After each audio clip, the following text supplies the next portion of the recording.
ST आरक्षणात बंजारांच्या समावेशाची मागणी। सरकारला शह देण्यासाठी ओबीसी नेत्यांची खेळी। मराठ्यांना कुणबी दाखले देण्यासाठी हैदराबाद गॅझेटियरचा GR सरकारनं काढला खरा, मात्र याच GR मुळे मराठा ओबीसी संघर्षानंतर वादाचा आणखीन एक अध्याय सुरू झालाय। या गॅझेटियरमध्ये नमूद केल्यानुसार बंजारा समाजानं अनुसूचित जमातीत म्हणजे एसटी प्रवर्गात समावेश करण्याची मागणी केली।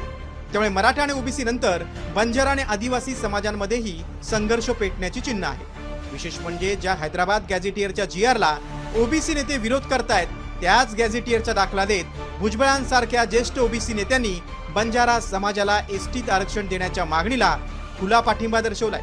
एवढंच नव्हे तर माजी मंत्री आणि ओबीसी नेते धनंजय मुंडे यांनी थेट मुख्यमंत्र्यांना पत्रच लिहिलंय। या पत्रात त्यांनी हैदराबाद गॅझेटमधील नोंदींचा दाखला दिला आहे। मराठवाडा हा प्रदेश सन 1948 पर्यंत निजाम शासित हैदराबाद संस्थांचा भाग होता।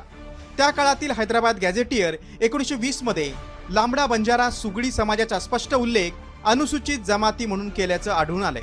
बंजारा म्हणजेच लमाण समाज मराठवाडा विभागामध्ये मोठ्या प्रमाणावर वास्तव्यास आहे। त्यामुळे गॅझेटमधील पुराव्यानुसार बंजारा समाज हा ऐतिहासिक दृष्ट्या आणि प्रशासकीय नोंदीनुसार आदिवासी समाजामध्ये असल्याचं स्पष्ट होतंय। त्यामुळे समाजाची मागणी ही अधिक जोर धरणार आहे।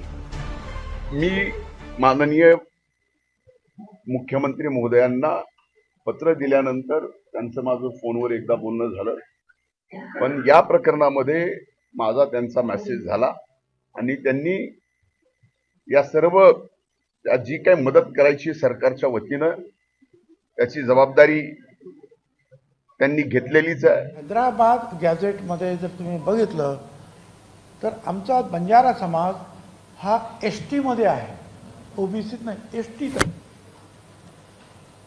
मग फक्त कुणबी समाजासाठी तुम्ही गॅझेट आणि बंजारा समाजासाठी काय नाही करणार? मध्ये वेगवेगळ्या प्रवर्गात